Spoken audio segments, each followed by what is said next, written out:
আপনারা কথা বলতে নিয়ে আসলেন ইয়ার কি মাসে আপনার ঘন্টামি করতে দাঁড়িয়েছে এগুলো তুলে দিন তো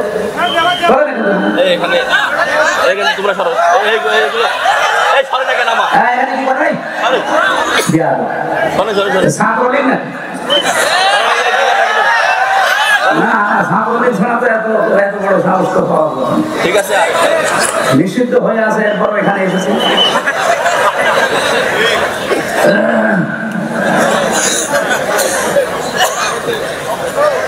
নিষিদ্ধ না ওরা নিষিদ্ধ ছিল সেখানে আসবে কেন আমাদেরকে 1 তারিখে নিষিদ্ধ করেছিলেন আমরা 5 দিন গা ঢাকা দিয়েছিলাম আপনাদের নিষিদ্ধ আপনি যতদিন শুদ্ধ না হন ততদিন গা ঢাকা দিন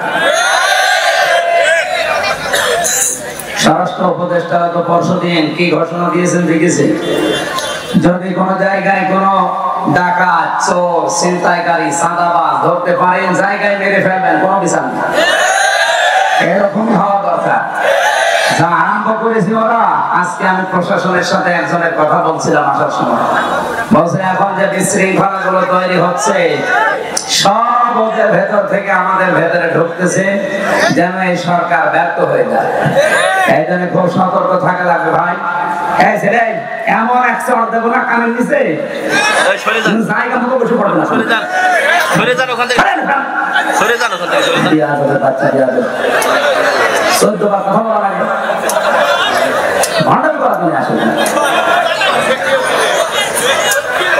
একজন যদি দাঁড়িয়ে থাকে না সামনে এমনি মেজাজটা খারাপ হয়ে যাচ্ছে এরপরে যদি এত ডিস্টার্ব হয় কথা বোঝানো যায় গতবার গাবতলী থেকে আসার সময় এই মাহফিলে আমি বের হয়েছিলাম ওখান থেকে 9টা থেকে এই জায়গায় এসে 10টায় উঠবো কিন্তু ওসি সাহেব আমার এমন তাড়া দিয়েছে একটা প্রায় 1.5 কিলোমিটার শুধু দৌড়িয়েছে তা মাঠের ভেতরে এই আগস্টের 5 তারিখের পরে ওই ওসি সিরাজগঞ্জ গোল চত্বরে দেখা করছে আর রাত 2টার সময় আমি চা খাচ্ছি বসে আমি আব্দুল বারী রশিদি ভাই এরপর হোসাইন আহমেদ মাহফুজ আরো 2 জন ছিল এটা বলছো হুজুর মাফ করে দিন কে ভাই আপনি আমি ওই সেই গাবতলী থানার ওসি আরে শয়তান এইদিকে তোরে তো করছি কোথায় ছিলি এতদিন বলুন তো আমারে বদলি করে দিয়েছে আমার নামে বিভাগীয় মামলা হয়েছে আমি এখন কক্সবাজারে ওই টেকনাফে আসি চুরি করি মাফ করবো আগে টাকা ফেরত দেন ওই দিন আমার তো ধরতে পারেননি গাড়িটা ধরে ড্রাইভারকে ধরে আব্দুল বারী রশিদের ওর গাড়ি ধরে আব্দুল সালামের গাড়ি ধরে আপনি 1,13,000 টাকা নিয়েছেন ওই টাকাগুলো ফেরত দেবেন এরপরে আপনার মাফ হবে যত টাকা নিয়ে মাফ কিসে 7 দিন সময় দিলাম টাকা ফেরত দেওয়া না টাকা ফেরত দিয়েছে 1 লাখ পুলিশ যে টাকা ফেরত দেয় বাংলাদেশে মানে এই প্রথম তাছাড়া আপনি পেয়েছেন পুলিশ 10 টাকা ফেলে ছাড়ে না আমি প্রথম জেলখানায় গিয়েছিলাম যখন থানার হাজতে ছিলাম ওখান থেকে যখন জেলে নিয়ে যাবে কয়েকজন তো দেখতে গেছি বের হওয়ার সময় আমার কাছে টাকা ছিল মাত্র 10 টাকা আমরা বলছো টাকা পাবো কোথায় বলছে না আমরা জানি না আপনাকে যারা দেখতে এসেছিল কিছু দিয়েছে আল্লাহ তো জিব্রাইল সব বলে দিচ্ছে শেষে 10 টাকা দিলাম তাও খুশি যারা 10 টাকা বলেন তো পাওয়ার পরে আর ছাড়তে চায় না তারা 1 লাখ টাকা ফেরত দিয়ে দিল এ কি দেখেছে আমার 13,000 হুজুর মাফ করে দিন যা তাহলে মাফ করে দিন অন্তত লক্ষাধিক টাকা তো ফেরত দিন সেই জায়গা থেকে আজকের এই দমন পুকুর আমি এর আগেও 1 বার না 2 বার এসেছিলাম আপনাদের যে পিএমপি ছিল একজন বাবলু সাহেব উনি থাকতেন এরপরে তো 3 বছর গেল ভেতরে আসতে পারি না গত বছর আসার চেষ্টা করেছিলাম অনেকেই খারাপ ধারণা করেন দাওয়াত নিয়ে আসে না আমার রেকর্ড বাংলাদেশে নেই আমি হাসপাতাল থেকেও বলি যে দরকার হয় অ্যাম্বুলেন্সে করে নিয়ে যেয়ে বসিয়ে রাখি ওদের খালি চেহারা দেখে আমি আবার ভর্তি হব কিন্তু আমি শুনলাম যে গতকাল যিনি মাহফিলে দাওয়াত নিয়েছিলেন ওই যে ছোট হুজুরটা ওটা নাকি আসে না পরশু দিনও আমার সাথে ছিল পাবনায় আসে না এর আগে ছিল আমার সাথে ময়মনসিংহ, আসে না, কি করে কি দাওয়া করে নিতে বলে কি, আপনারা জোর করবেন না, আমি জানি তার বাচ্চারা আমার অনেকে বলে যে দাওয়াত দিয়ে দিন, আমি দাওয়াত দিয়ে তারা মুসিবতে পড়বো। কারণ 100টার ভেতরে যদি 50টা মাহফিলে না আসে তাহলে ওদের অবস্থা কি হবে বলেন। গতবার এই যে এখানে কোন মুরব্বী যেন হাওয়া করে কাঁদছিল, অথচ আমি তখন দৌড়াচ্ছিলাম মাঠের ভেতর দিয়ে, পা মা কেটে ফ্র্যাকচার হয়েছিল। পরবর্তীতে ভিডিও দেখলাম উনি কাঁদতেছে আর আব্দুল সালাম থামাচ্ছে না। সুতরাং এই সেই বগুড়া, আমি সেই দিন থেকে নিয়োগ করেছিলাম যদি সময় পাল্টাইতে বাংলাদেশে এই মাহফিল দিয়ে শুরু হবে। আজকে মাহফিল শেষ, আগামীকাল থেকে যেহেতু রমজান, প্রিন্সিপাল সাহেব আমার বাসায় জেল থেকে বের হয়ে প্রায় 2 বার গেছি। প্রিন্সিপাল সাহেব একজন কামিল মাদ্রাসার প্রিন্সিপাল, বোঝেন আপনি, আমার বাবারও বড়। আর আমি সম্মান ওইভাবে হয়তো দিতে পারি না, তারপরে 2 বার এখান থেকে এসে কুষ্টিয়ায় আসতে যেতে লাগে প্রায় 8-9 ঘন্টা। এই সময় ব্যয় করে উনি আপনাদের দেখানোর জন্য যে এবার আশা করি আর কেউ বাধা দিতে পারবে না, আর এখন বাধা দেওয়ার কেউ নেই। স্বরাষ্ট্রমন্ত্রীর আদেশ মেরে ফেলবে, একটা ক্যান্সার, ওটা কি ও ক্যান্সার বাঁচিয়ে রাখলে তো শরীর নষ্ট হয়ে যাবে। কোরআনের জন্য এই দেশটা টিকে আছে, আপনি কি টের পাচ্ছেন? এই দেশটা কোরআনের জন্য টিকে আছে আর এখানে কোরআন থাকবে।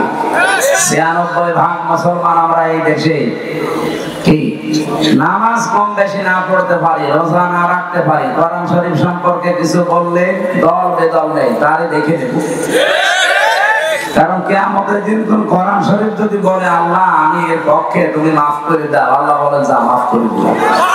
এখানে কোরআন যেন বিপক্ষে না যায়। আল কোরআনও হুজ্জাতুল লাকা ওয়া আলাইকা, কোরআন যার পক্ষে সাক্ষী দেবে আল্লাহ তাকে জান্নাত দিয়ে দেবে, যার বিপক্ষে যাবে ও যত বড় পীরের মুরিদ হোক ও জাহান্নামে যাবে।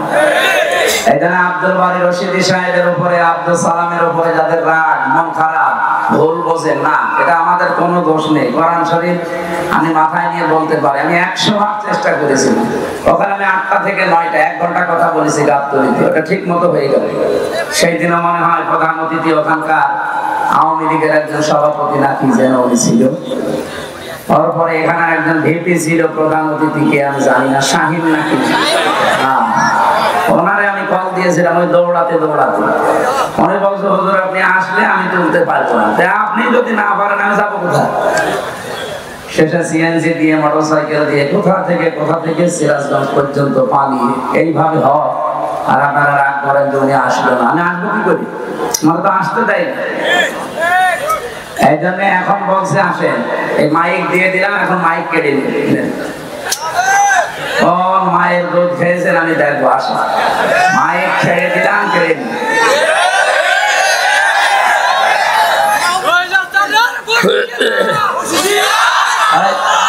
এখন এটা নেই যেহেতু বড় কথা, আমি সেদিন মালয়েশিয়া ছিলাম, দেখি ওরা তো আর ওই যে সাহেব পাড়ায় ওঠে না, সব হোটেলে বসে বসে নিচতলায় দেখুন চা খাচ্ছে। কি গো হুজুর আমরা আগেই বানিয়েছি, কেন সাহেব পাড়ায় উঠবেন না, ওখানে একটু মায়ের খাবো, সব তালা লাগানো, ওখানে উঠতে পারবো না। এদেশে বাংলার জনগণ আছে পিটিয়ে ভর্তা বানিয়ে খাই। কি করলেন আপনি বলেন, 15.5 বছর যায় মারিং কাটিং করলেন, এখন নিজেও খেতে পারেন না, আমাদেরকেও খেতে দিলেন না। কি কথা বলেন না কেন? যত টাকা পাচার করেছিলেন টাকাগুলো যদি এই দেশে থাকতো, এই যে প্রায় 36 লাখ যুবক এখন বেকার, এদের বেকার থাকা লাগে? বাইরের দেশে যারা রাস্তা ঝাড়ু দেয়, টয়লেট পরিষ্কার করে, রুটি বানায়, আমি নিজে দেখেছি। কেন এই কাজ করা লাগবে বাড়িতে?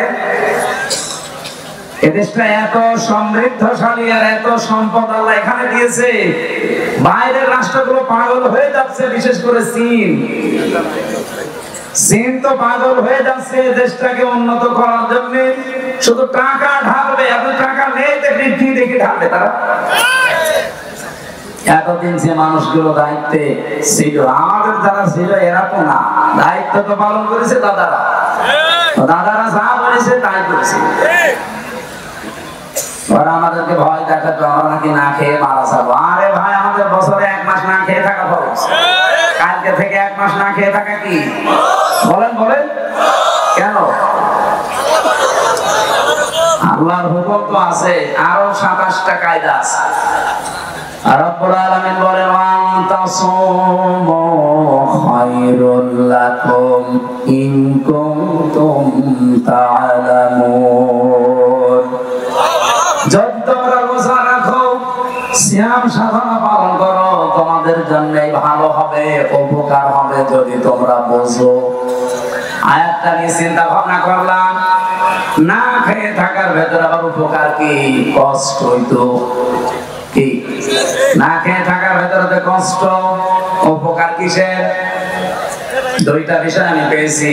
1 নম্বরে রব্বুল আলামিন বলেন, রমজানের দ্বারা যেহেতু আমার উদ্দেশ্য মানুষ তাকওয়া অবলম্বন করবে, ইয়াউমা নাহশুরুল মুত্তাকিনা ইলার রহমানি ওয়াফদা। সূরা মারইয়ামের 85 নম্বর আয়াত। কিয়ামতের ওই ময়দানে যখন লক্ষ কোটি কোটি মানুষেরা হাজির হবে, ওই ময়দান থেকে কিছু মানুষকে আল্লাহ আলাদাভাবে অতিথি বানিয়ে রায়্যান নামক দরজা দিয়ে প্রবেশ করাবে। তারা হচ্ছে মুত্তাকি। বলেন তো, রোজা রাখার দ্বারা উদ্দেশ্য কি? মুত্তাকি। বলেন বলেন। এরপরের আয়াতে দেখেন, ওয়ানাসুকুল মুজরিমিনা ইলা জাহান্নামা ওয়িরদা। রব্বুল আলামিন বলেন, যারা পাপিষ্ঠ এদেরকে আমি আল্লাহ তৃষ্ণার্থ, ওয়িরদা মানে তৃষ্ণার্থ, ক্ষুধার্ত অবস্থায় ধাক্কা দিতে দিতে জাহান্নামের দিকে নিয়ে যাব। আমি চিন্তা করলাম, ওয়িরদা দিল কেন আল্লাহ? এমনিতেই ধাক্কা দেন, আমি জাহান্নামে পড়ে যাই, আবার আমাকে দুর্বল করবেন, তৃষ্ণার্ত করবেন, ক্ষুধার্ত অবস্থায় নিয়ে যাবেন কেন? আমার ছাত্র মাথায় এসেছে এখান থেকে পৃথিবীতে আল্লাহ রোজা দেওয়ার পেছনে যত কারণ, তার অন্যতম কারণ ধনীদেরকে আল্লাহ বোঝাতে চায় যে না খেয়ে থাকলে কি হয়। দেখ, যেহেতু মানুষেরা অনেকেই না খেয়ে থাকে, ক্ষুধার্ত থাকে, তৃষ্ণার্ত থাকে, তাদের ওই দুঃখ, কষ্ট, যন্ত্রণায় ধনীদেরকে আল্লাহ বোঝানোর জন্য রোজা দিয়েছেন।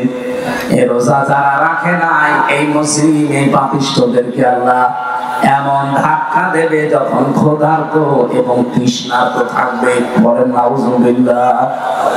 রোজা রাখার দ্বারা 3 নাম্বার উপকার যেটা, মানুষ যেহেতু মুত্তাকি হবে, দুনিয়ায় যেহেতু মুত্তাকিদের অনেক কষ্ট হয়, এই জন্য মুত্তাকি মানুষগুলো শুধু চোখ বন্ধ করতে দেরি হবে। ওয়া উযলিফাতিল জান্নাতু লিল মুত্তাকিনা গায়রা বাঈদ। রব্বুল আলামিন বলেন, আমার মুত্তাকি বান্দাদের দুনিয়ার জীবন শেষ হলে ওদের আর কোনো কষ্ট নেই, এমনকি জান্নাতেও হেঁটে যাওয়া লাগবে না। উযলিফাত এই শাব্দিক অর্থ হচ্ছে নিকটবর্তী করে দেবে আল্লাহ। আপনাকে জান্নাত ডাক দিয়ে কাছে নিয়ে তারপরে ঢোকাবে, আপনাকে হেঁটে জান্নাতে যাওয়া লাগবে না। গায়রা বাঈদ, দূরে থাকবে না। জান্নাত আপনার একেবারে কাছাকাছি আল্লাহ পাক পৌঁছিয়ে দেবে। জান্নাতের নিয়ম হচ্ছে, জান্নাতের কোনো দরজা বন্ধ থাকে না। হাত্তা ইযা জাউহা ওয়া ফুতিহাত আবওয়াবুহা ফাকাল। এই আয়াতটা আমি সেলখানায় যেয়ে বুঝেছি। এর আগে আমি বহু তাফসীর পড়েছি, আলেম যারা আছেন তাদেরকে বলছি। এবার আপনারা হয়তো এটা জেনেছেন কিনা আমার জানা নেই। জেনে যাবার পরে আয়াতটা আমার কাছে ক্লিয়ার হয়েছে এইভাবে, আল্লাহ পাক জাহান্নামের যত জায়গায় বর্ণনা দিয়েছেন কোরআনে, জাহান্নামের দরজাগুলো বন্ধ থাকবে এই কথা আছে। জাহান্নামের দরজা কি থাকে? সব বন্ধ থাকে, সব সময় 24 ঘন্টা অলওয়েজ। এইটা পেয়েছি আমি। হাত্তা ইযা জাউহা ফুতিহাত আবওয়াবুহা, এখানে মাঝখানে কোয়া নেই। আল্লাহ পাক বলেন জাহান্নামের ফেরেশতারা যখন ধাক্কা দিতে দিতে ওকে জাহান্নামের গেটে নিয়ে যাবে, জাহান্নামের দরজা তো সব সময় বন্ধ থাকে। যিনি দারওয়ান ফেরেশতা আছে, মালিক দায়িত্বে, তিনি দরজা খুলে দেবে। প্রবেশ করার সঙ্গে সঙ্গে আবার দরজা আটক হয়ে যাবে।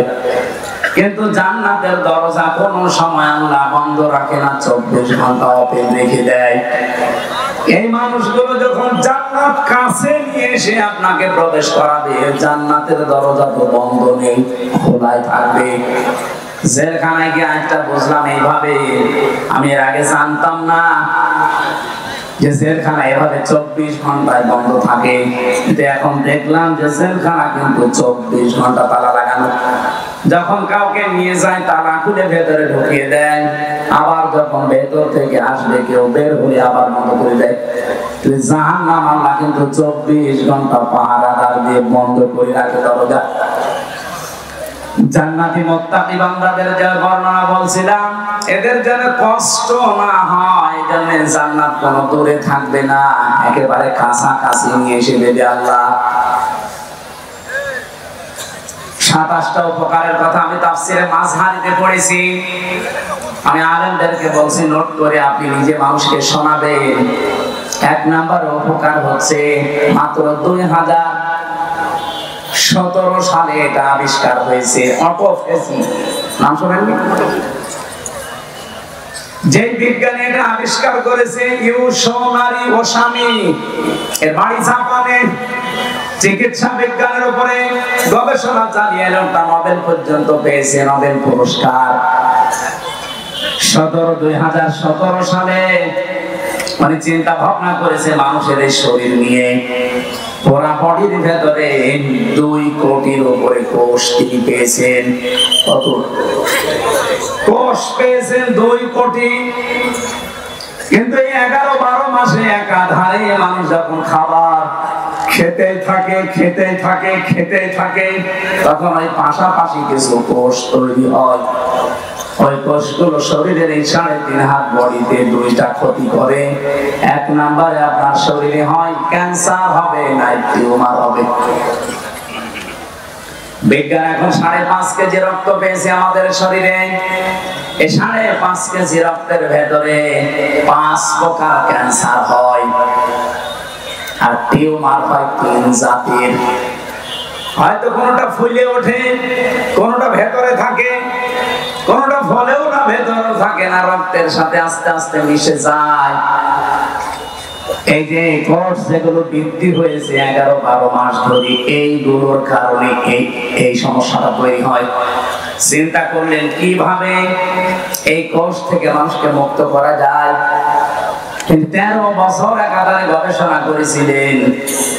সর্বশেষ তার গবেষণা এটা এসেছে যে 12 মাসের যদি একটা মাস কেউ দিনের বেলা না খেয়ে থাকতে পারে, 29 কি 30 দিন একাধারে, তাহলে আসল আল্লাহ যে কোষ দিয়েছিলেন 2 কোটি, বাকি যে কোষগুলো বৃদ্ধি হয়েছে ওই কোষ যখন কিছু খেতে না পায় তখন ওই পাশেরটা খাওয়া আরম্ভ করে। আল্লাহর দেওয়া কোষগুলো এই অটোমেটিক তৈরি হওয়া কোষগুলোকে খেতে খেতে 30 দিনে পোড়াটা সাবার করে ফেলে। 30 দিন যদি একাধারে খেতে থাকে, ওর শরীরে অতিরিক্ত আর একটা কোষও বাকি থাকে না। তার মানে কোষ যখন অতিরিক্ত নেই, আপনি ক্যান্সার থেকে বেঁচে গেলেন, আপনি টিউমার থেকে বেঁচে গেলেন। চিন্তা করছি এই তথ্যটা পৃথিবীর কোন ধর্মে আছে কিনা দেখি। 4,500 ধর্মীয় গ্রন্থ দুনিয়ায় আছে এখন। উনি সবগুলো একটা একটা করে মিলিয়ে না, কোন গ্রন্থে এই তথ্য নেই। সর্বশেষ মুসলমানদের ধর্মীয় গ্রন্থ কোরআন, এইটা তিনি পেয়েছেন। পাওয়ার পরে দেখেন যে এখানে আছে 30 দিন আল্লাহর বান্দারা 1 বছরে না খেয়ে থাকবে। এই তো পেয়েছি আমি যা মনে করেছিলাম। 13টা বছর আমি গবেষণা করে যা পেয়েছি, মুসলমানদের ধর্মীয় কিতাবে এটা অনেক আগেই দেওয়া আছে। আল্লাহ পাক যে বলেন তাসামু খায়রুল লাকুম ইন কুনতুম তা'লামুন। অবশ্যই রোজা রাখলে তোমাদের উপকারী হবে যদি তোমরা এটা বুঝতে পারো। যেহেতু বিজ্ঞানী এখন বুঝেছে, তথ্য আমরা পেয়ে গেছি, এখানে ফামান শাহিদা মিনকুম শাহরা ফালিয়াসুম, তোমাদের ভেতরে কেউ যদি রোজার মাস একবার পেয়ে যায়, আল্লাহ বলেন অবশ্যই সে যেন রোজা রাখে। এটা কিন্তু গত বছর যারা আদায় করেছে, এবছরে অনেকে কবরে চলে গেছে। এবছর আমরা যারা কালকে থেকে পেতে যাচ্ছি, হেলায় খেলায় নষ্ট করেন না, রোজাটা অবশ্যই আপনি রাখবেন। অনেক গরিব মানুষ আছে বলে, হুজুর আমার রোজা রাখা লাগবে, আমি ভ্যান চালাই। আরে বেটা, অভাবী মানুষের অভাব দূর করার জন্যই তো রোজা দরকার। কারণ রোজার দ্বারা আল্লাহ যেটা মানুষকে তৈরি করে দিতে চায় তার নাম কি? তাকওয়া। বলেন বলেন, আরো জোরে বলেন। কোরআনে কারীমের সূরা বাকারার 183 নম্বর আয়াত আমরা পড়েছিলাম। এদিকে তাকান। রব্বুল আলামিন বলেন, ইয়া আইয়ুহাল্লাযীনা আমানু কুতিবা আলাইকুমুস সিয়াম। ওহে যারা ঈমানের দাবি করো তাদেরকে বলছি, আমি কিন্তু রোজার বিধানটা লিখে দিলাম। কি করলাম? পৃথিবীর কোন বিধান আমি লিখে দিলাম এমন কথা কোরআনে আপনি পেয়েছেন? আরেকটা আছে, কুতিবা আলাইকুমুল কিসাস, কিসাসের বিধান লিখে দিলাম। কুতিবা আলাইকুমুল কিতাল, কিতালের বিধান আমি লিখে দিলাম। এই দুইটা ছাড়া কোরআনে আমি কোন বিধান আল্লাহ লিখে দিয়েছেন পাইনি। হ্যাঁ পেয়েছি, ওগুলো আল্লাহ ফরজ করেছেন।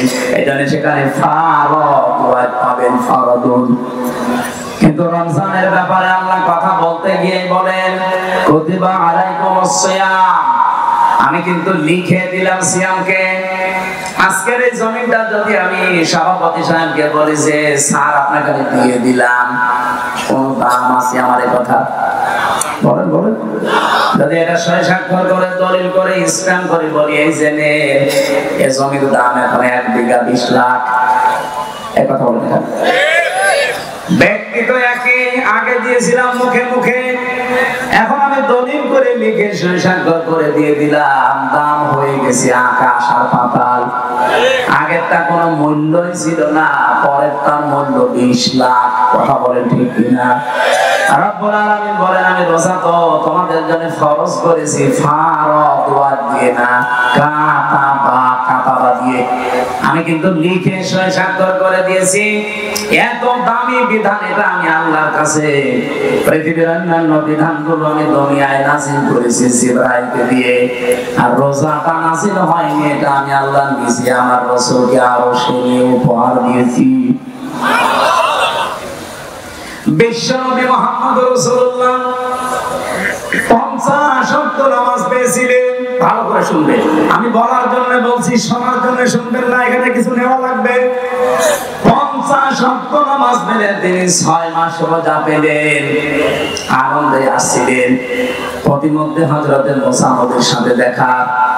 হযরতে মুসা ডাক দিয়ে বলেন, ইয়া রাসূলুল্লাহ, আপনার মর্যাদা আমার সাথে বেশি, কিন্তু অভিজ্ঞতা আপনার সাথে আমার বেশি, কারণ দুনিয়ার জীবন আমি পার করে এসেছি। আপনি তো জানেন না বাস্তবতা কি। আপনার উম্মতের যে অবস্থা, 60-70 বছরের বেশি ছাড়া বাঁচে না, আর আমার উম্মত 1500 2000 বছর হায়াত পেয়েছে। ওরা পাহাড় কেটে বাড়ি বানিয়েছে, এত শক্তিশালী ছিল। একমাত্র একটা রোজা ছিল বছরে, আর একটা মাত্র নামাজ ছিল 1 ওয়াক্ত সারা দিনে, তাই আমার উম্মতরা পড়তো না। আর আপনার উম্মত এত ওয়াক্ত নামাজ দিয়েছে, 6 মাস রোজা আপনি আনন্দ করেন, পারবে না। আপনি জান আল্লাহকে একটু কমান। উনি 1 বার 2 বার 3 বার 5 বার 9 বার ফেরত পাঠিয়েছিলেন। প্রতিবার 5 ওয়াক্ত করে আল্লাহ কমিয়েছেন, 5 9 45 ওয়াক্ত। হযরত মুসা বললেন, না হবে না, আরেকবার যান। বিশ্ব নবী বলেন, হে ভাই মুসা, কি বলেন আপনি? আল্লাহ আমারে দিতে চান আর আপনি বলেন কমান, আমার লজ্জা করছে, আমি আর যেতে পারবো না। আমার উম্মতের ব্যাপার আমি জানি, পড়বে কি না পড়বে আমি দেখবো, আমি আর যাবো না। সঙ্গে সঙ্গে জিবরাইলকে ওই জায়গায় পাঠিয়ে দিয়েছিলেন। তখন তিনি ষষ্ঠ আকাশে আছেন। রব্বুল আলামিনের ফেরেশতা জিবরাইল এসে বলে, ইয়া রাসূলুল্লাহ, আল্লাহ আমাকে পাঠিয়েছেন দুইটা বিষয় জানানোর জন্য। এক নম্বরে, আল্লাহ যেহেতু সিদ্ধান্ত নিয়ে রায় দিয়েছেন, ওয়াতাম্মাত কালিমাতু রাব্বিকা সিদকাও ওয়া আদলা লা মুবাদদিলা লিকালিমাতিহি ওয়া হুয়াস সামিউল আলীম। বলেন আল্লাহু আকবার। সূরা আনআম 115 নম্বর আয়াত খুব ভালো করে খেয়াল করবেন। এখন সেই শিক্ষাটা আসবে, এটা নিয়ে বাড়ি যাওয়া লাগবে, শুধু এসেছেন চলে যাবেন না। এই জন্য আমি মাহফিল করি না, আমি কিছু দেব এমন যেটা কোরআন হাদিসের সাথে মিলে গেলে আপনাকে নিয়ে বাড়ি যাওয়া লাগবে। কথা বলেন না কেন? এখানে রেখে চলে যান, তাহলে আপনার বাড়ির সঙ্গে আসা দরকার কি? বলেন তো, বাড়ি নিয়ে যাবেন কিনা? হ্যাঁ, বাড়ি নিয়ে যাবে না? আওয়াজ পাওয়া যাচ্ছে না, যাবেন? রব্বুল আলামিন এক নম্বরে বলেন, আমার কোরআনে যত তথ্য আছে সব সত্য। দুই নম্বরে যত তথ্য আছে সব ইনসাফপূর্ণ। তিন নম্বরে আমার কথা কোনদিন রদবদল হবে না, পরিবর্তন হবে না। আল্লাহর কথা যেহেতু পরিবর্তন নেই, আপনি বারবার এসেছিলেন, এই জন্য আপনার কনসিডারের কারণে আল্লাহ কমিয়ে দিয়েছেন। আল্লাহ যেহেতু ওটা লিখে ফেলেছেন একবার, ওটার পরিবর্তন রদবদল হয় না। আপনার উম্মতদেরকে বলে দেবেন, যদি তারা 5 ওয়াক্ত নামাজও সঠিকভাবে শিক্ষা নিয়ে পড়তে পারে, আর 1 মাস রোজা যদি হক আদায় করতে পারে, আল্লাহ পাক তাদেরকে 6 মাস রোজা রাখা 50 ওয়াক্ত নামাজ পড়ার সওয়াব দিয়ে দেবে। সেই উম্মত আমরা, সেই রোজা আমাদের সামনে। বগুড়াবাসী, এখান থেকে 3 নাম্বার যে কায়দাটা লা মুবাদদিলা লিকালিমাতি, যেটা জিবরাইল আলাদা ভাবে শুনিয়েছেন, হে নবী আপনার শুধু কনসিডারের কারণে আল্লাহ কিন্তু কমিয়েছে, কিন্তু সওয়াব কমাবে না। যদি 5 ওয়াক্ত হক আদায় করে পড়তে পারে, রোজা রাখতে পারে, আমি আল্লাহ ওইটাই রাখবো যেটা আগে দিয়েছিলাম। কারণ আল্লাহর কথায় কোনো পরিবর্তন, জোরে বলা লাগবে, আল্লাহর কথায় কোনো পরিবর্তন। বাংলাদেশের এমন এমন রায় আমরা 15 বছরে দেখলাম যেটা পরিবর্তন অলরেডি হয়। এক কথা বলছেন, এটি আজহারুল ইসলামের রায় দিয়েছিল যারা, শুনলাম নাকি কিয়ামত হয়ে গেল পাল্টাবে না, অথচ 3 দিন আগে পাল্টিয়ে গেছে। এখন কিন্তু মঞ্জুর হয়েছে, উনি রিভিউ করতে পারবে, উনি শুনানি করতে পারবে। তার মানে এতদিন যা রায় ছিল বোঝা যাচ্ছে এগুলো সব মিথ্যা। আমার মনে হয় সালাউদ্দিন কাদের চৌধুরী, মাওলানা মতিয়ার রহমান নিজামী, এই মানুষগুলো যদি এখন বেঁচে থাকতেন, আর যদি আগস্টের 5 তারিখের পরে যে পরিবর্তন দেখতে পাচ্ছি, ওনাদেরটা এখন খারিজ হয়ে যেত, এখন আবার ওনাদের জামিন মঞ্জুর করানো যেত। হ্যাঁ, কিছু বদনসিব মানুষ আছে যাদের ভাগ্য খারাপ, এই মানুষগুলো এখন আরম্ভ করেছে 25 তারিখের পর থেকে যে না, ওনার সাজা হয়ে গেছে, ওনার মঞ্জুর করা ঠিক হয়। সাজা হয়ে গেলে যদি তার এটা আপিল ডিভিশনে মঞ্জুর করা ঠিক না হয়, তার এক জিয়া সাহেবের 9 বছর সাজা হয়েছিল, তার স্ত্রীর 3 বছর সাজা হয়েছিল। এক কথা বলছেন, খালেদা জিয়ার 6 বছর সাজা হয়েছিল। কেন তাদেরকে সাজা থেকে মুক্ত করে মুক্ত জীবনে তাদেরকে ফিরিয়ে দেওয়া হবে? ওনাদের মামলা ইনাদের মামলা, সাজা তো সবারই এক। আপনি কেন পক্ষপাতিত্ব করেন? এই কথা যদি কেউ বলে, আল্লাহর অভিশাপ তার উপরে, তার বিবেক বুদ্ধি সব মারা গেছে। সালাউদ্দিন কাদের চৌধুরী চট্টগ্রামের, উনি বেঁচে থাকলে এখন মুক্ত জীবনে ফিরে আসতে পারতেন। আমার যতটুকু বাস্তবতায় ধারণা, হাসিনার আমলে 15.5 বছরে যারাই মিথ্যা মামলা, মিথ্যা সাক্ষীর কারণে জীবন নষ্ট হয়েছে, কোনো বিচার লাগবে কোনো রায় লাগবে না, সব ছেড়ে দেওয়া হবে। কিসের বিচার? ও তো সব বানিয়ে বিচার করেছিল। নয়তো খালেদা জিয়ার নামে যে মামলা দিয়েছে, আপনি বলেন তো এতিমের টাকা আত্মসাৎ করা মামলা, এই টাকা আরো 6 ডবল বৃদ্ধি হয়েছে, তার নোবেল দেওয়া দরকার, আর তারে আরো 6 বছর জেলে দিয়েছে। এগুলো কেন দিয়েছে? এক কাপড়ে তারে বাড়ি থেকে বের করে তারে 6 বছর জেলে, এমনকি এই কঠিন অবস্থায় তারে ফেলে রাখা ট্রাক দিয়ে বাড়ির সামনে, সবগুলো হাসিনার শুধু রাগের বহিঃপ্রকাশ। ও কিন্তু অলরেডি বলেও ফেলেছে যে আমি ওই বাড়ি থেকে খালেদাকে তাড়িয়ে দেব, একবার নিয়ত করেছিলাম, সেই নিয়ত উনি দেখান। ম্যাডাম ওই দিন এক কাপড়ে বের হয়েছে, কান্নাকাটি করেছিল, তাম দুনিয়া কেঁদেছে তার কান্না দেখি। অথচ এখনো পর্যন্ত অনেক মানুষ বলছে না, ওগুলো সব ভুলে গেছি, বাবা শাহজালাল সব হালাল করবে। হালাল করে কি হয়েছে ইতিহাসে? 54 বছরের দিকে তাকান, কি হয়েছে আপনি টের পাচ্ছেন? 75 সাল থেকে শুরু করে আপনি তাকান, যাদেরকে এভাবে হালাল করেছে তারা কি বাঁশটা দিয়েছে। বাঁশ দেওয়ার সময় দেখো শেষে ছিলিয়ে দেয়, তাও দেয়নি, পুরোটাই দিয়েছে। এখন যদি আবার সব হালাল করে নেন, এমন বাঁশ দেবে না যেভাবে বাপ বলার সময় পাবেন না। সুতরাং আল্লাহ যখন অলরেডি একটু সময় করে দিয়েছে, একটু দেখার চেষ্টা করেন বাংলাদেশে আল্লাহর বিধানটা কায়েম হলে কেমন দেখা যায়। সবই তো দেখলাম, কিছুই তো হয়নি। দল মত নির্বিশেষে এটা করা দরকার নেই, কথা বলে না কেন? কিন্তু এর পরের শব্দ কি? হাসান লিলি রব্বিকা। শুধু নামাজ পড়লেও হবে না, রবের জন্য পড়া লাগবে। আর যারা রবের জন্য নামাজ একবার আরম্ভ করে, আপনি দেখবেন তামাম দুনিয়া একদিকে, তার নামাজ আপনি বাদ দিতে পারবেন না। আমি আমার রিমান্ডে দেখেছিলাম, আমার সামনে দিয়ে যে লোকটাকে নিয়ে গেল, তার এই নখ তুলেছি, বলছিল যে হামজা ভাই আমাকেও নিয়ে গিয়েছিল ওই মেশিন গুলো দেখাতে, আমার তোলেনি কিন্তু নিয়েছে, ডিএম আমাকেও দেখিয়েছে। এরকম একটা চেয়ারে বসিয়ে দেয়, হাতের সাথে পায়ের সাথে বেল লাগিয়ে দেয়, গলার সাথে একটা ক্লিপ লাগিয়ে দেয়, মাথায় একটা কালো কাপড় দিয়ে একটা শর্ট একটা সুইচ টিপ দেয়, এক টিপে 120 বার করে।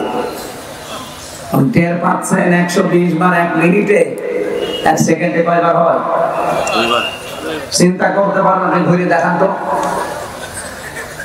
এতটুকু যদি ছেড়ে দেয় যে ভাই যা তোরে আমি একবারে 2-4 বার একটু শর্ট দিলাম, চলে যা, না, এবার এমন একটা মেশিন নিয়ে আসে, এই হাতের সাথে পায়ের সাথে একেবারে খাপ খাওয়ানো, শুধু আপনার এখানে ধরবে, একবার টিপ দেবে, সব নখগুলো খুলে চলে যাবে। আর নখ খুলে গেলেই ফিনকি দিয়ে রক্ত বের হয়। আপনি নখ খুলে দেখেন কি রক্ত বের হয়। রক্ত যেই ফিনকি দিয়ে বের হবে, তখন পাতলা মিহি যে লবণ, ওটা ছিটিয়ে দেয়। বলতেই যদি আমার এমন লাগে, আমি নিজে ফেস করে আসলাম, কত বড় কঠিন ছিল বলেন তো। আপনি তো নিজেকে কোনোদিন আয়না ঘরের সামনে দাঁড় করা, যে ব্যারিস্টার আরমান 8 বছর ছিল ওই ঘরটায়, এদিকে 3.5 হাত, এদিকে 1.5 হাত, সামনে টয়লেট দেওয়া, যার কোনো দরজা নেই, কোনো দেওয়াল নেই, ওদের সামনে বসে টয়লেট করা লাগবে। আমি নিজে করেছি। জেলখানায় তো তাও অন্তত 1-1.5 হাত টয়লেটের দরজা দেওয়া আছে, আর ওখানে কোনো দরজা নেই, আবার পার সাথে চেন বাঁধা থাকে। আপনি কতক্ষণ থাকতে পারবেন এইভাবে? 2 দিন, 5 দিন, 7 দিন। ওইটা লোক 8 বছর কাটিয়েছে, 10 বছর কাটিয়েছে আমার আজীবন। এখনো পর্যন্ত অনেকে জালেমের সাফাই গায় আর বলে না, এটিএম আজহারুল সাজাপ্রাপ্ত মানুষ, ওনাদের মামলায় জামিন দেওয়া হবে কেন? ওরা জবাই করা দরকার। সরকার হাসিনার আবার মামলা কিসের? ও তো যা করেছে সব রাগে পড়ে ওর বাবার ওই হত্যার প্রতিশোধ নেওয়া। ওর বাবার নাম শুনলে আজ পর্যন্ত কোন মানুষ কথা বলেছে যে শহীদ বঙ্গবন্ধু? আমি পাইনি। কিন্তু আপনাদের বগুড়ার সন্তান শহীদ জিয়া নাম শুনলেই মানুষ আগে শহীদ বলে। কেন? এমনি এই শব্দটা তো খেলাধুলা জিনিস না যে যাত্রার নামে সাথে লাগিয়ে দেবে। শহীদ হওয়া কত বড় দামি জিনিস আল্লাহর কাছে জানেন? শহীদরা মরে গেছে কথা বলা নিষেধ, শহীদরা মরে গেছে ধারণা করা নিষেধ। কত দামি শব্দ! এই জন্য আমরা শহীদ বঙ্গবন্ধু আজ পর্যন্ত কারো মুখে শুনি না, কেউ বলেও না। হ্যাঁ, এতটুকু বলে যে ওনারে ওইভাবে মারা ঠিক হয়নি, ওনারে টুকরো টুকরো করার দরকার ছিল। কিন্তু শহীদ জিয়ার নাম শুনলে আপনি বলেন, নাম শুনলে একে মানুষ শহীদ বলে। উনি যে কাজটা করে দিয়েছিলেন আরাফাতের ময়দানে, ওনার জীবনে কি কবুল হবে না হবে আমি জানি না, তবে এই কাজটা আমার মনে হয় আল্লাহ ভালো লেগেছে। লক্ষ লক্ষ মানুষ সেখানে যে ছায়ায় আশ্রয় পায়, আমি নিজেও সে আশ্রয়ে ছিলাম ছায়ায়। মন থেকে এমনি দোয়া আসে, আল্লাহ এই ছায়াটা যিনি দিলেন তৈরি করে, তার মাথার উপর তোমার কুদরতের ছায়া তুমি দিয়ে দিও। আরাফাতের ময়দানে হাজিরের দোয়া আল্লাহ ফেরত দেয় না, কবুল হয়। লক্ষ লক্ষ হাজিরা এই দোয়া করে শুধু এই নিম গাছের জন্য, কবুল হবে না? আমিও মন থেকে লোকটার জন্য শ্রদ্ধা এবং সম্মান নিয়ে দোয়া করি, আল্লাহ যেন শহীদ জিয়াকে শহীদ হিসাবে কবুল করে এবং তাকে যেন মাফ করে দেন। বলেন আমিন। এই জিয়া পরিবারটা আপনারা জানেন একটা মাজলুম পরিবার। তার একটা ছেলেকে মেরে ফেলেছিল, বউটাকে ছেড়ে রেখেছিল, একটা ছেলে তো বাইরে। কত বড় কঠিন পরিস্থিতি পার করলো, অথচ এই দলের ভেতরে এখন বাম আর রাম দুই গ্রুপ হয়ে একটা অলরেডি দাদা বাবুদের সাথে বাবা শাহজালাল সব হালাল করার চেষ্টায় আছে।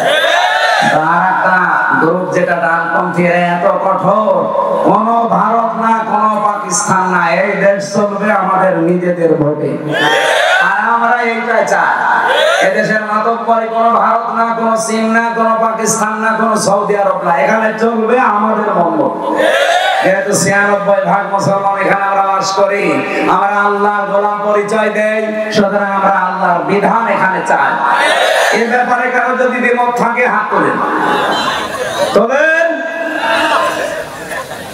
নিরপরাধ কোন মানুষকে এই ১৫.৫ বছরে যাই করেছেন, নিরপরাধ কোন মানুষকে আমরা আর নিরপরাধ কোন মানুষকে ১ সেকেন্ডও জেলে রাখতে চাই না। এই জন্য ১৫.৫ বছরে যারা মিথ্যা মামলার আসামি, যারা মিথ্যা সাক্ষীর জন্য জীবনটা শেষ করে দিল, আমরা চাই কোনো বিচার করার দরকার নেই। আইন মন্ত্রণালয়ের যিনি দায়িত্বে আছেন, আপনি ঢাকা ভার্সিটির একজন শ্রদ্ধাভাজন স্যার, আপনার সম্পর্কে অনেক কিছু তথ্য এখন সামনে আসছে। আশা করছি সাপ তুলতে যে কেঁচো খুঁড়তে যে সাপ বেরিয়ে যেন না আসে। এটা আমার সামনে শুধু ১০,০০০ ২০,০০০ মানুষ না, এখন ১৮ কোটি মানুষ আমার সামনে রেকর্ড হচ্ছে, সারা দুনিয়া চলছে। সবার পক্ষ থেকে আমি আহ্বান জানাচ্ছি আমার ইমানের দাবি থেকে, এটিএম আজহারুল ইসলামকে নিঃস্বার্থে মুক্তি দিয়ে তার কাছে ক্ষমা চাওয়া। হ্যাঁ, কথা বলেন না কেন? এই বৈধ দাবিতে আপনারা নেই? কারা আছেন দেখি তো ভাই, লিল্লাহি তাকবীর। দেখেন তো হাত তোলেন কে?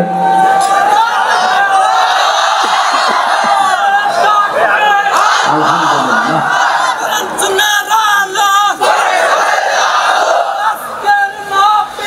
আমার ভাইরা,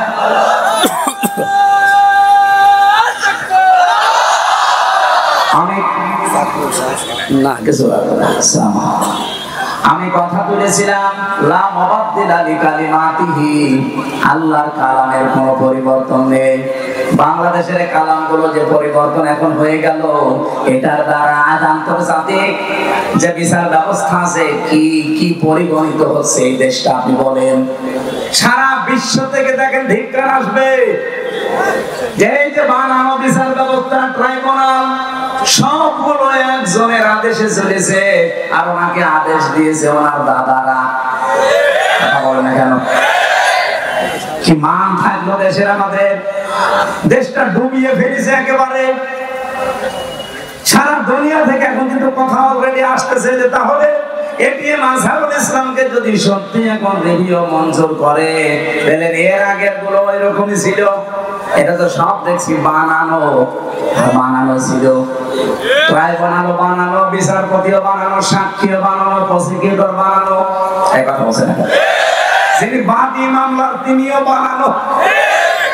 কারণ যাদেরকে সাক্ষী দেওয়ার জন্য নিয়েছে, শুনলাম নাকি একজন সাক্ষীর বয়স, উনি জন্মই নিয়েছে ১৯৭৪ সালে আর সাক্ষী দিয়েছে ১৯৭১ সালে। তার মানে পেটের ভেতরে আসে নাই, তখনই সাক্ষী দিয়ে ফেলেছে। এটা যে পুরা একটা বানানো শখ ছিল, এদেশের মানুষ এখন একবারে 100 ভাগ বুঝে ফেলেছে। আল্লাহর নবীর এই হাদিস থেকে যে বর্ণনা দিচ্ছিলাম, 6 মাস রোজা কিন্তু লিখিত ছিল, কোন রদ বদল আছে? বলেন বলেন। আল্লাহ পাক বলেন আপনার উম্মতদেরকে আপনি দ্বিতীয় এটা জানাবেন, সত্যি ওরা যদি 1 মাস হক আদায় করে রোজা রাখতে পারে, আমি আল্লাহ পাক গ্যারান্টি দিলাম 6 মাস রোজা রাখার পুরা সওয়াব আমি দিয়ে দেব। এখন হক আদায় করে এই রোজাটা কি?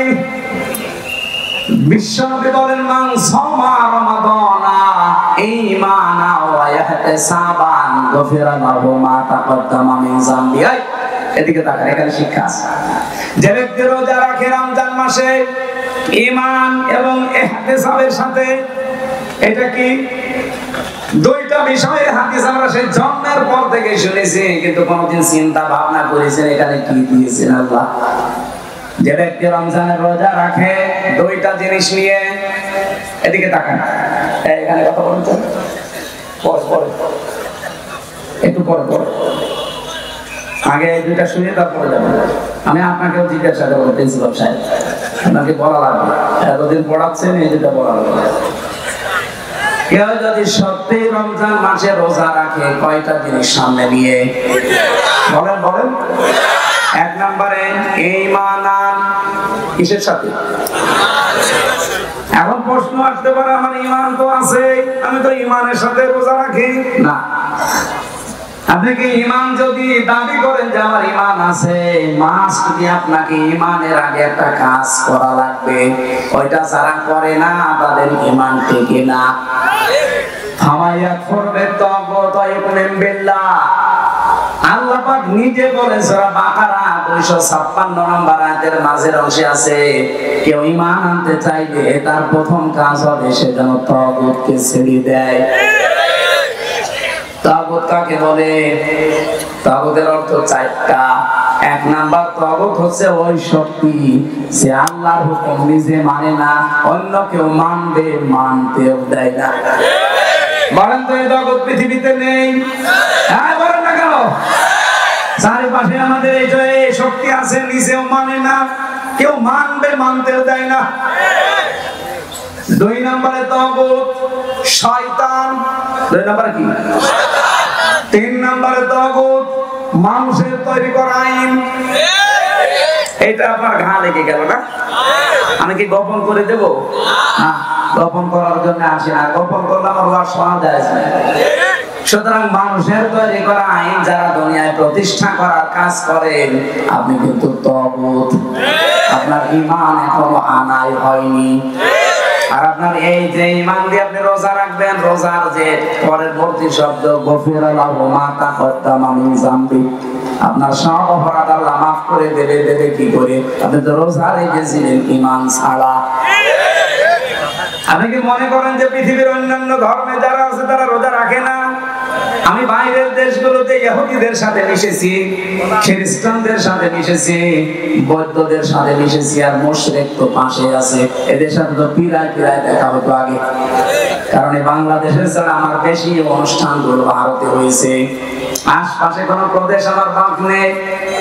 এটা আপনাদের চাইতে ওদের সাথে আমার মেলামেশা বেশি আছে। দেখেছি এই বিশ্বের যে কয়টা নাম বলছি, প্রত্যেক জাতি কম বেশি রোজা রাখে, কিন্তু তাদের রোজা আমাদের আল্লাহর নির্দেশ এবং রাসূলের দেখানো পথে না। খ্রিস্টানরা রোজা রাখে, ওরা ইফতারি করে না।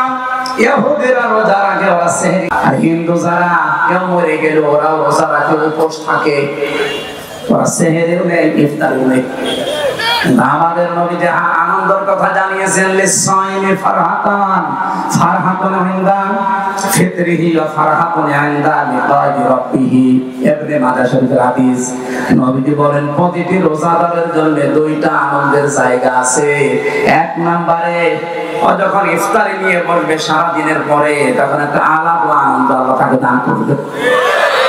2 নম্বরে যখন রোজাদাররা জান্নাতের দরজা দিয়ে প্রবেশ করে আল্লাহর সাক্ষাৎ পাবে, এটা সবচেয়ে বড় আনন্দের বিষয়। অন্যান্য জাতির রোজা কি আমাদের মতো? বলেন বলেন। আর প্রথম নম্বরে কি বললাম?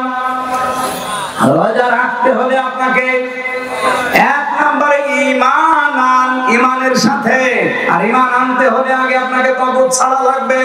যারা আল্লাহর বিধান মানে না, মানতে দেয় না, এটা মাইনাস, শয়তান মাইনাস। এখন তো বলেন শয়তান পাবো কোথায়? আছে শয়তান নেই? যারা অহংকার করে তারা শয়তান, যারা অপচয় করে তারা শয়তান, যারা যৌনতা ছড়ায় তারা শয়তান। এরকম সৃষ্টিতে নেই। আসতে বলেন কেন নেই? শয়তান খোঁজা লাগে। শয়তান তো তারা যারা অহংকার করে, শয়তান তারা যারা অপচয় করে, শয়তান তারা যারা নিজেদেরকে যৌন অঙ্গ যেগুলো গোপন রাখা দরকার এগুলো মানুষকে দেখায়। শয়তান খোঁজার জন্য আমেরিকায় যাওয়া লাগবে? বগুড়াতেও শয়তান আছে না? এগুলো থেকে মুক্ত হবে। 3 নম্বরে, মানুষের তৈরি করা আইন যারা কায়েম করতে চায় এরা শয়তান। এই তাগুতের সাথে যারা আছেন তাদের রোজা হচ্ছে না। এগুলো ছেড়ে দিয়ে রোজা রাখেন, ঈমান হইল। 2 নম্বরে, ইহতিসাব। ইহতিসাব মানে এটা হিসাব থেকে এসেছে। আপনাকে একেবারে পঙ্খানো হিসাব নিকাশ করে করে সামনের জীবন আপনি চালাবেন। কি দিয়ে? অল ফুরকান। কোরআনের 55টা নাম আছে, তার একটা নাম হচ্ছে ফুরকান। নাম কি? সত্য মিথ্যা পার্থক্য করে বাকি জীবন আপনাকে চালানো লাগবে। আমি বলেছিলাম না আজকে একটা ফরজ জানাবো, আর সব ফরজের বড় ফরজ জানাবো। ফরজ হচ্ছে রমজানের রোজা, আর সব ফরজের বড় ফরজ হচ্ছে কোরআন দিয়ে হক আর বাতিল পার্থক্য করে বাকি জীবন চালানো। এই ফরজটা মানা যাবে না, এইটা এখন দরকার। রমজান আসবে, চলেও যাবে 30 দিন পর, কিন্তু আপনি যদি হক আর বাতিল পার্থক্য করে কোরআন দিয়ে জীবন চালাতে না পারেন, আপনার বড় ফরজ আদায় হয়নি, কিয়ামতে ধরা খাবেন। আল্লাহ তাআলা এগুলো এমনি দেয়নি আপনাকে। ইউরিদুল্লাহু বিকুমুল ইসরা ওয়া লা ইউরিদু বিকুমুল উসরা ওয়া লিতুকমিলুল ইদ্দাতা ওয়া লিতুকাব্বিরুল্লাহা আলা মা হাদাকুম ওয়া লাআল্লাকুম তাশকুরুন। ইয়াদের ব্যাখ্যায় আমি পড়েছি, এই আমার উপরে কথা বলে কারা কইরা? শেষ করে দেবো নাকি? বেশি রাত হয়ে গেছে, সেহরি খাওয়া লাগবে আজকে নাকি? সেহরি কালকে, ইনশাআল্লাহ কালকে। আরেকটু কথা বলবো না, শেষ করে দেবো। রোজা রাখাই লাগবে, মাস্ট বি। আর হক আর বাতিল পার্থক্য করে কোরআন দিয়ে সামনের জীবন চালানোই লাগবে। তাছাড়া রোজার কোনো উপকার আপনি পাবেন? বলেন। রোজাদারের জন্য অন্যতম উপকার হচ্ছে আমাইয়াত্তাকিল্লাহা ইয়াজআল লাহু মাখরাজা। রব্বুল আলামিন বলেন, যদি রোজা রাখার দ্বারা মানুষ তাকওয়া অবলম্বন করে, এমন জায়গা থেকে আমি আল্লাহ তার রিজকের ব্যবস্থা করি যার ধারণা সে কোনোদিন করে নাই। আমি এরকম প্রায় 33টা বিষয় পেয়েছি আয়াতের। যারা রোজা রাখার দ্বারা তাকওয়া অবলম্বন করবে তাদের তো 27টা উপকার হবে দুনিয়া আখিরাত মিলে। আর 33টার ভেতরে 1 নম্বরে হচ্ছে এমন জায়গা থেকে আল্লাহ তাকে বিপদে পড়লে সাহায্য পাঠাবে, ওর ধারণাও ছিল না যে এই জায়গা থেকে সাহায্য আসতে পারে। 1 নম্বরে পেয়েছি হযরত ইউসুফ আলাইহিস সালামের নাম। এটা সূরা ইউসুফে 12 নম্বর পারা 17 নম্বর পৃষ্ঠার 1 নম্বর লাইনের 23 নম্বর আয়াতে পাবেন। ওয়ারাওয়াদাতুহু আল্লাতী হুয়া ফী বাইতিহা আন নাফসিহি ওয়া গাল্লাকাতিল আবওয়াবা ওয়া ক্বালাত হাইতা লাক। রব্বুল আলামিন বলেন যে মহিলার ঘরে হযরত ইউসুফ ছিলেন, কিন্তু তাকে ফাঁস দিয়ে নিয়ে গেছে 7 তলা বিল্ডিং এর উপরে। 7টা দরজায় তালা লাগিয়েছে, নিজের কাপড় চোপড় সবগুলো খুলেছে আর ডাক দিয়েছে, ওয়াকালাত হাইতা লাক, আমার দিকে আসো। হযরত ইউসুফ প্রথমে তিনি বললেন, ক্বালা মাআযাল্লাহ ইন্নাহু রাব্বি আহসানা মাসওয়ায়া ইন্নাহু লা ইফলিহুজ জালিমুন। আল্লাহর সাহায্য চাই। আমার রব, এখানে রব বলতে আমার যিনি দায়িত্বে আছেন, আপনার স্বামী আজিজে মিসর, এই লোকটা আমার দায়িত্বশীল, তার আমানত আপনি। আমি আপনার খেয়ানত করতে পারি না। ইন্নাহু লা ইফলিহুজ জালিমুন।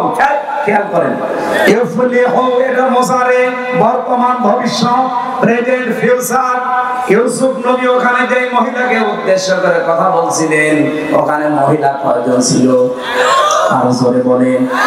তাহলে একজন দিলে জালিম দিতে পারতেন, জালিমুন দিলেন কেন?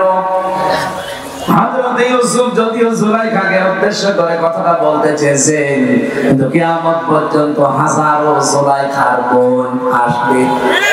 কথা বলেন না কেন? হযরত ইউসুফ আল্লাহকে জানাতে চেয়েছিলেন এবং ওই মহিলাকে শোনাতে চেয়েছিলেন, কোনদিন কোন জালেম সফল হচ্ছে না, হবে না। ওই আয়াতটা কোরআনে এখনো আছে না নেই? আরো জোরে বলেন, আছে না নেই? সুতরাং যারা জালেম হবেন, জন্মযোগে মনে হবে অনেক কিছু পাচ্ছি, অনেক উন্নতি হচ্ছে। যদি জুলুম আপনার ভেতরে পাওয়া যায়, আল্লাহর কসম কোনদিন আপনি সফল হতে পারবেন না। যে জায়গার ইচ্ছা করেছিলেন ওখানে যাওয়ার আগে আপনার পতন হবে। পৃথিবীর কোন জালেম সফল হয়নি এর আগে, কোনদিন আর হবে। যদি হয় তাহলে আয়াত মিথ্যা হয়ে যাবে, আল্লাহ তার কোরআন মিথ্যা করবে। এখানে কোন জালেমকে আল্লাহ সফল হতে দেয় না। আর জালেমের বিরুদ্ধে আল্লাহ নিজে কিয়ামতে মামলা দায়ের করবে। বাংলাদেশের 1628 জন মানুষ দায়িত্বে ছিল, এখনো 100 জনের প্রায় 90 জন ওই রকম মানুষই আছে যারা এই তিনটা নাম নির্বাচন করেছে, ডিসি, এসপি, টিওনো। আমার মনে হয় এগুলোকে সব এই মুহূর্তে জামাই করা দরকার। কারণ এরা যদি থেকে আবার নির্বাচন হয়, সংস্কার না করে ওই আবার দিনের ভোট রাতে হবে, আবার 154 জন হবে, কথা বলছে না কেন? আমরা চাই এগুলো একটা যেন না থাকে, যারা আছে সবগুলোকে বিদায় করেন। 15.5 বছরে যারা বৈষম্যের শিকার ছিল তাদেরকে নিয়ে এসে বসান। আমি কি বেশি বলছি? এটা না করে আবার নির্বাচন করেন, ওরা আবার দিনের ভোট রাতে হয়ে যাবে। কারণ সেই ওসি, সেই ডিসি, সেই টিওনো এখনো পর্যন্ত আছে না। এজন্য 1628টা চেয়ারে একটাও পুরাতন মানুষ থাকা যাবে না। গত কয়েকদিন আগে প্রায় 44টা ডিসি অলরেডি পাল্টিয়ে গেছে, তাদের অবসরে দিয়ে দিয়েছে বাধ্যতামূলক। ডক্টর মোহাম্মদ ইউনূস, 2 নবীর নাম নিয়ে বসে আছে। মোহাম্মদ ইউনূস কয় নবী? 2 নবীর নাম নিয়ে কাজ করছে যে না একটাও রাখবো না। যেগুলো জালেমকে সাহায্য করেছে একবারে 44টা ডিসি শেষ।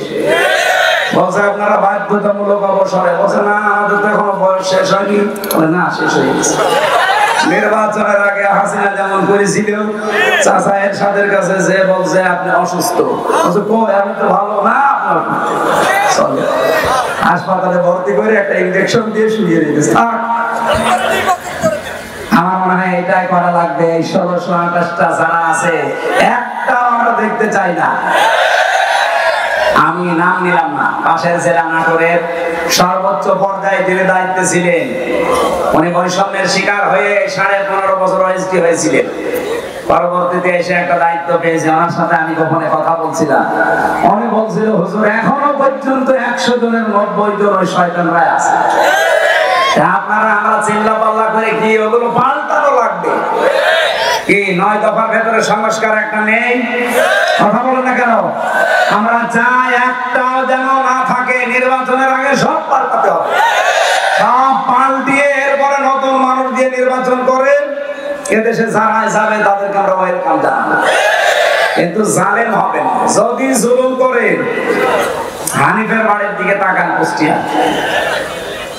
জুলুম করার কারণে তার বাড়ি ভালো মাটির সাথে মিশে যায়নি, ওর পায়খানার প্যান পর্যন্ত মানুষ তুলে নিয়ে চলে গেছে।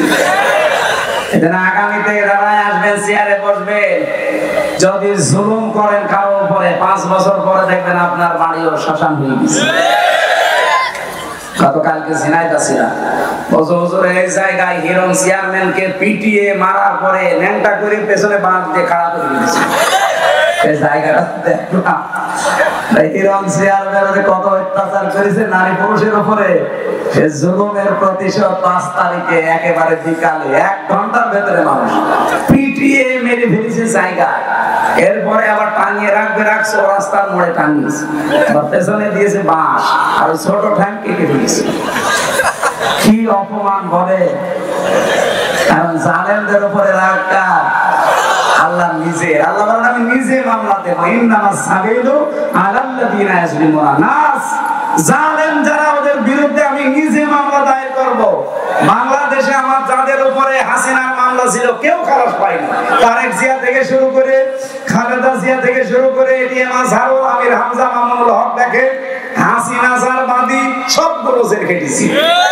কারণ সর্বোচ্চ যিনি তিনি বাদী হলে আপনি আর যাবেন কার কাছে? আর কিয়ামতের দিনে সর্বোচ্চ কে? উনি বলছেন আমি বাদী হব মামলা, আপনার কোন উকিল দাঁড়াবে? এজন্য আমরা যেন জালেম হয়ে না যাই। ইউসুফ নবী এইটা ইঙ্গিত দিয়েছিলেন, ইন্নাহু লা ইফলিহুজ জালিমুন, জালেম দিতে পারতেন, জালিমুন দিয়েছিলেন।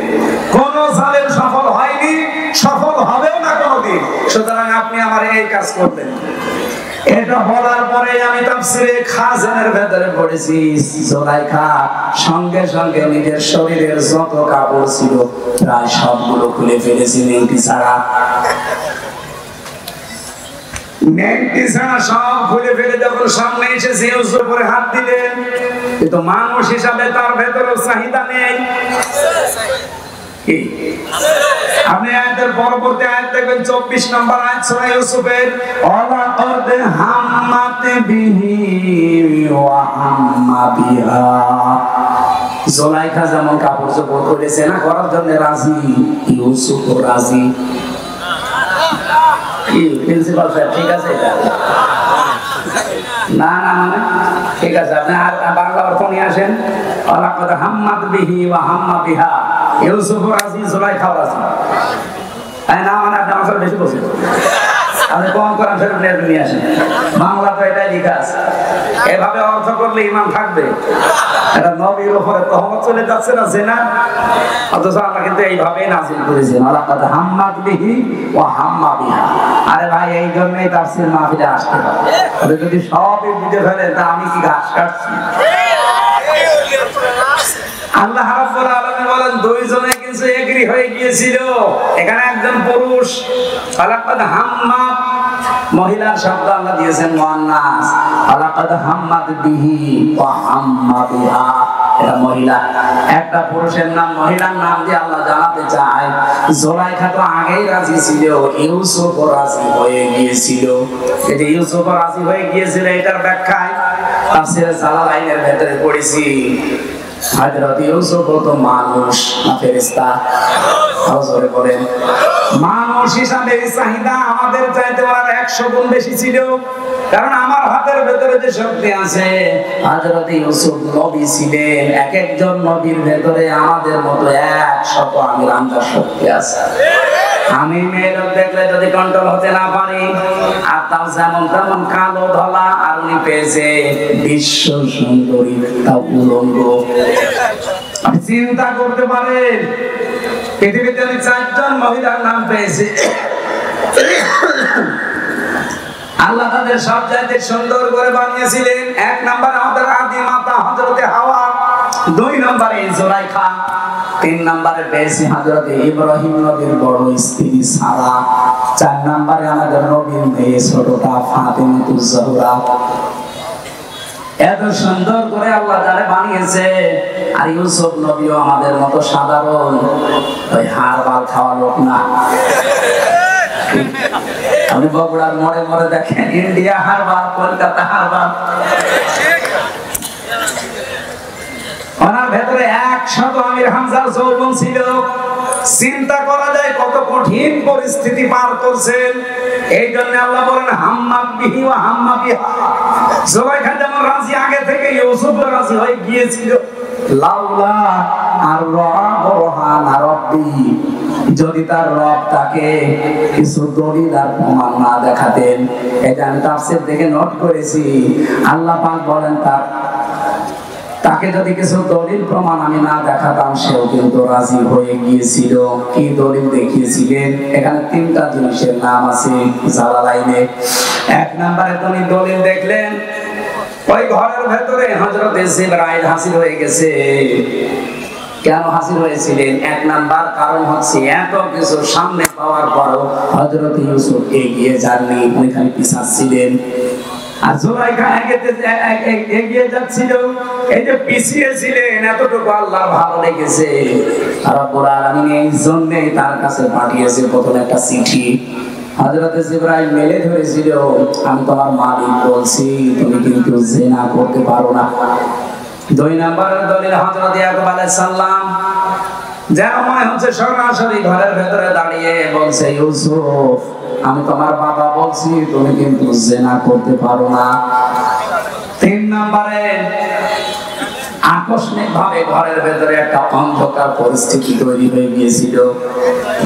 এই 3টা দলিল দেখার পরে হযরত ইউসুফ মনের ভেতরে যে আশাটা ছিল, ওই আশার উপরে ভর করে তিনি কিন্তু জানতেন না যে সবগুলো দরজায় তো তালা মারা, কোনো জায়গায় লাভ নেই। আর মেয়েটা বলে দিয়েছে সামনে যে কোনো লাভ হবে না, সব আমার কাছে তালা লাগানো, চাবি এই যে চাবি নিজের কাছে গেছে। হযরত ইউসুফ শুধু মনের উপরে জোর দিয়ে আল্লাহর উপরে ভরসা করে তিনি যখন দৌড় দিয়েছেন, দরজার কাছে যাবার পরে খাজেনে পাবেন, খাজেন তাফসীর, দরজা প্রথম যেটা ওর কাছে যাবার পরে দেখে না দরজা খোলে না।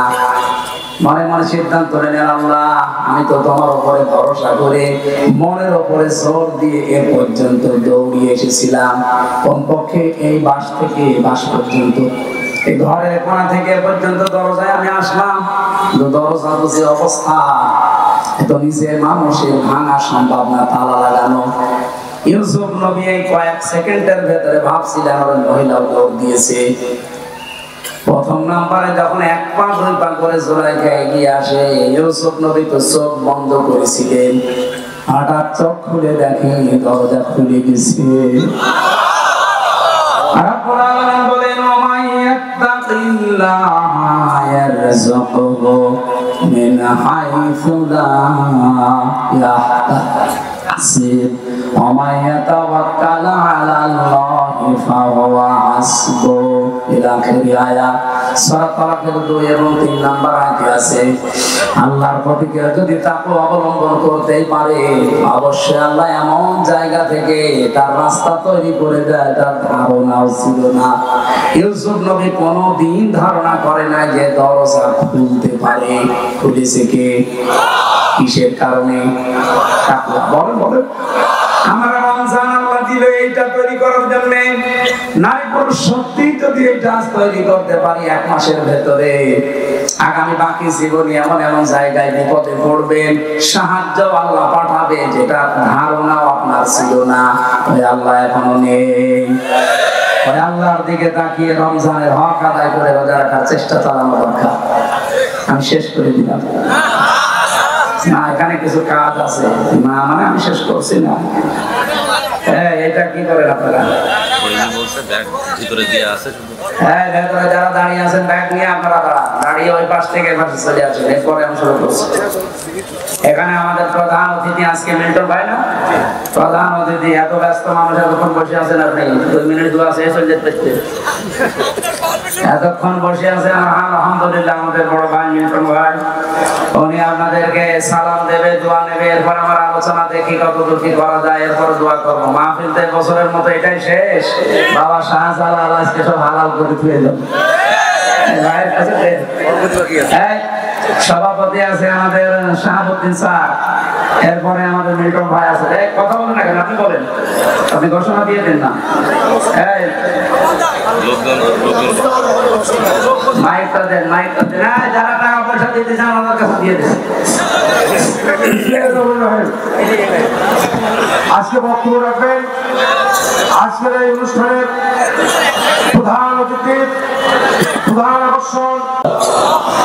নবীজি জানিয়েছিলেন 3 মাস রোজা রাখার পরে মানুষ যখন ঈদের নামাজ পড়ে বাড়িতে যায়, মনে হয় যেন তার মা এই মাত্র তাকে প্রসব করেছে। এরকম নিষ্পাপ হয়ে এই 1 মাস রোজা রাখার পরে আমাদেরকে তুমি বানিয়ে দিও আল্লাহ। বিশাল আয়োজনে তোমার দেওয়ান দ্বারা শ্রম দিয়েছে 3টা দিন, বিশেষ করে কামিল মাদ্রাসা, পুকুর বগুড়া, শাহজাহানপুরের যত মানুষের সাথে জড়িত আছে তোমার রহমত তার দিকে এগিয়ে দাও। মাহফিলের সম্মানিত সভাপতি হাজার হাজার ছাত্র উস্তাদ অধ্যক্ষ শাহাবুদ্দিন সাহেব কবুল করো, তার মা বাবাকে মাফ করে দাও। আমাদের প্রধান অতিথি বড় ভাই জানাব মোর্শেদ মিল্টন, তার মা বাবাকে তুমি ক্ষমা করে দাও, তার জীবনটা তুমি কোরআনের রঙে রাঙিয়ে দাও। এবং আসলেই একজনের কথা মনে পড়ে, শহীদ জিয়াউর রহমান, জিয়া রহমানকে তুমি কবরে মাফ করে দাও। তার স্ত্রীর সুস্থতা কামনা করছি, আল্লাহ সুস্থ হয়ে আবার দেশের মানুষ দেশে ফিরিয়ে দাও। তার সন্তানটা অনেকদিন পরবাসী, আল্লাহ তুমি তার জিয়া সাহেবকে আবার দেশে ফিরিয়ে দাও। এ জেলার মাটির নিচে যত মানুষ ঘুমিয়ে আছে ঈমান নিয়ে, রব্বুল আলামিন কোরআনের ইজ্জতে মাফ করে দাও। 2024-এর 5 আগস্টের আগ পর্যন্ত যারা দেশ এবং দেশের জন্য, মানবতার জন্য, ইসলামের জন্য জীবন দিয়ে গেল, আল্লাহ মানুষের অধিকার রক্ষায় যারা সচেষ্ট ছিল এদেরকে শাহাদাতের মরণ দিয়ে ধন্য করো। আমি সহ যারা অসুস্থ আছি, 3টা বছর জালেমের জেলখানায়, আর এমন কোন টর্চার নেই যে আমার শরীরের উপরে করে নাই।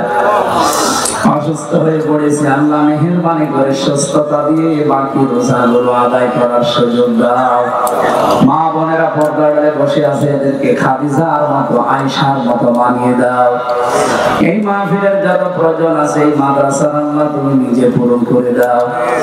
আমার মোর্শেদ ভাই শাহাবুদ্দিন স্যার সহ যারা বেশি বেশি করে তোমার নবীর এই ঘরে দান করলো, তাদের দানগুলো কবুল করো।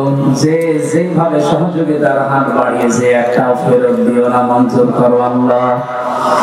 রাজনৈতিক ভাবে যে যে দল করে, যে দলের নেতা কর্মীরা এসেছি, আমরা সবাইকে কোরআনের ছায়া করে এনে দাও। কখন কার কাছে আশ্রয় এসে যায় জানি না। এই মাদ্রাসার প্রিন্সিপাল মাওলানা আব্দুল সালাম যুক্তিবাদী সহ অন্যান্য ছাত্র আলেম আমাদের হাত তুলেছে, আলেমদেরকে আলেম হিসাবে কবুল করে নাও। সম্মানিত বাংলাদেশের জেলা বগুড়ার জেলা আমির অধ্যক্ষ আব্দুল হক সরকারকে কবুল করে নাও। রব্বুল আলামিন এখানে বাবার বয়সী আমার যুবক বান্দা বান্দি